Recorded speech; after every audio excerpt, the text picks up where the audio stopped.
ರಾಜ್ಯದ ಬಾಲಿಕೆ ಮೇಲೆ ಅತ್ಯಾಚಾರ ಎಸಗಿದ ದುಷ್ಕರ್ಮಿಯೋರ್ವ ಆಕೆಯನ್ನ ಭೀಕರವಾಗಿ ಹತ್ಯೆ ಮಾಡಿರುವ ಘಟನೆ ರಾಮನಗರ ಜಿಲ್ಲೆಯ ತಾವರೆಕೆರೆ ಪೊಲೀಸ್ ಠಾಣಾ ವ್ಯಾಪ್ತಿಯಲ್ಲಿ ಜರುಗಿದೆ. ಅರುಣಾ ಮೃತ ಬಾಲಕಿ. ಈಕೆ ಪೋಷಕರು ಕೊಪ್ಪಳ ಮೂಲದವರಾಗಿದ್ದು ದಿನಗೂಲಿ ಕೆಲಸಕ್ಕಾಗಿ ಬೆಂಗಳೂರಿಗೆ ಬಂದಿದ್ರು. ತಂದೆ ತಾಯಿ ಕೆಲಸಕ್ಕೆ ಹೋದ ಬಳಿಕ ಒಬ್ಬಂಟಿಯಾಗಿದ್ದ ಬಾಲಕಿಯನ್ನ ದುಷ್ಕರ್ಮಿಯೋರ್ವ ಅತ್ಯಾಚಾರ ಎಸಗಿ ಆ ಬಳಿಕ ಆಕೆಯ ತಲೆಗೆ ಭೀಕರವಾಗಿ ಹೊಡೆದು ಹತ್ಯೆ ಮಾಡಿದ್ದಾನೆ. ಇನ್ನು ಘಟನೆ ನಡೆದ ಸ್ವಲ್ಪ ಸಮಯದ ಬಳಿಕ ಬಾಲಕಿಯ ಕಿರಿಯ ಸಹೋದರ ಮನೆಗೆ ಬಂದಿದ್ದು ರಕ್ತದ ಮಡುವಿನಲ್ಲಿ ಬಿದ್ದಿದ್ದ ಅಕ್ಕನನ್ನು ನೋಡಿ ತಕ್ಷಣವೇ ಪೋಷಕರಿಗೆ ತಿಳಿಸಿದ್ದಾನೆ. ಬಂದೆ ನಾನು ಊಟ ಮಾಡಕ್ಕೆ ಅಂತ ಮೊದಲು ಆಂಟಿ ಕೇಳಿದೆ, ಆಂಟಿ ನನ್ನ ತಂಗಿ ಎಲ್ಲಿ ಅಂದೆ. ಇಲ್ಲ ಕಣಪ್ಪಿ ನಾನು ನೋಡಿಲ್ಲ ಅಂದ್ರು. ಸುನಂದ ಆಂಟಿ ಮನೆಗೆ ಬಂದೆ. ಸುನಂದ ಆಂಟಿ ಕೇಳಿದೆ, ಆಂಟಿ ನಮ್ಮ ತಂಗಿ ಎಲ್ಲಿ ಅಂತ ಕೇಳಿದೆ. ಅಲ್ಲೇ ಇರ್ಬೇಕು ನೋಡ್ಲ, ಅಲ್ಲೇ ಆಟ ಆಡ್ತಿರ್ಬೋದು ಅಂತಂದು. ನಮ್ಮ ತಮ್ಮ ಬೆಳಗ್ಗೆ 8:30 ಸ್ಕೂಲ್ಗೆ ಹೋಗ್ತಿದ್ನಲ್ಲ, ಅವ್ನು 9 ಗಂಟೆ ಇದ್ದ ನನ್ನ ಹತ್ರನೇ. ಅವನೇ ಏನೋ ಚಿಲ್ಕ ಹಾಕಿರ್ಬೋದು, ಒಳಗಡೆ ಡೈಲಿ ಮಲ್ಕೊಂತಿತ್ತಲ್ಲ, ಮಲ್ಕೊಂಡಿರ್ಬೋದು ಅಂತ ಚಿಲ್ಕ ತೆಗ್ದೆ. ಮಲ್ಕೊಂಡಿತ್ತು, ಬೆಡ್ಶೀಟ್ ಹಾಕಿದ್ದು. ನಾನು ನನ್ನ ತಂಗಿಗೆ ನಾನು ಅರ್ನ ಅಂತ ಕೂಗ್ದೆ, ಮಾತಾಡಿಲ್ಲ. ಒಂದೇಟೆ ಹಿಂಗೆ ಮಾಡ್ಬಿಡ್ತು. ಬೆಡ್ಶೀಟ್ ಹಾಕಿತ್ತು.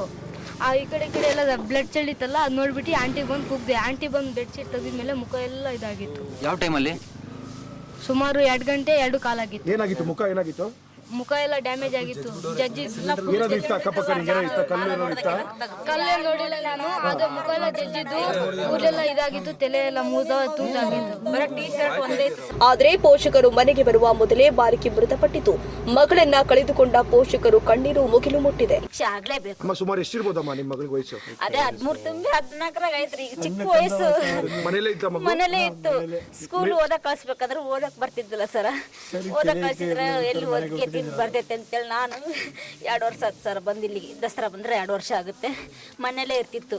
ಈ ಗೇಟ್ ಬಿಟ್ಟು ಎಲ್ಲೂ ಹೊರಗೆ ಬರ್ತಿದ್ದಿಲ್ಲ. ಅವ್ರ ಅಂಟಾರ ಕರೆದ್ರೆ ಅಷ್ಟೇ ಬರ್ತಿತ್ತದು. ಇನ್ನೊಬ್ರು ಗಂಡು ಮಕ್ಳಿಗೆ ತಲೆ ಎತ್ತಿ ಹಿಂಗೆ ಮಾತಾಡ್ತಿದ್ದಿಲ್ಲ ಸರ್ ನಮ್ಮ ನೋಡ್ಗಳು.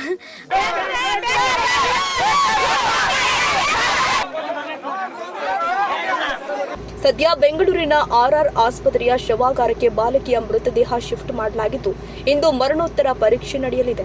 ಇದೀಗ ಪೊಲೀಸರು ಸಿಸಿಟಿವಿ ದೃಶ್ಯಾವಳಿಯನ್ನ ಪರಿಶೀಲಿಸಲಾಗಿದ್ದು ಆರೋಪಿ ಓಡಾಡಿರುವ ದೃಶ್ಯ ಸಿಸಿಟಿವಿಯಲ್ಲಿ ಸೆರೆಯಾಗಿದೆ.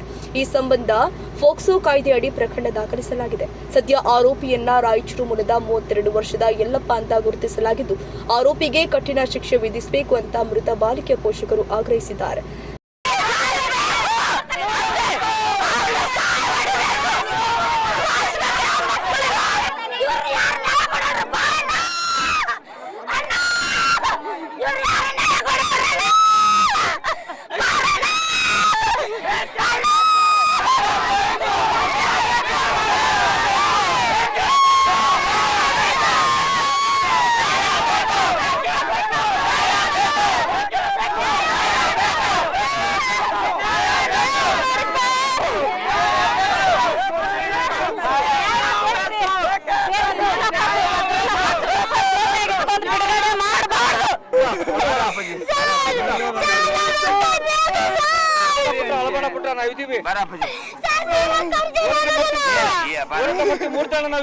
ನಿನ್ನೆ ರಾತ್ರಿ ಮೃತ ಬಾಲಿಕೆ ಪೋಷಕರು ಅಂಬೇಡ್ಕರ್ ಸೇನೆ ರಾಜ್ಯಾಧ್ಯಕ್ಷ ಪಿ ಮೂರ್ತಿ ಬಳಿ ತಮ್ಮ ದುಃಖವನ್ನ ತೋಡಿಕೊಂಡಿದ್ದು ಬಾಲಕಿಗೆ ಸಾವಿನ ನ್ಯಾಯ ಒದಗಿಸುವಂತೆ ಮನವಿ ಮಾಡಿದ್ದಾರೆ.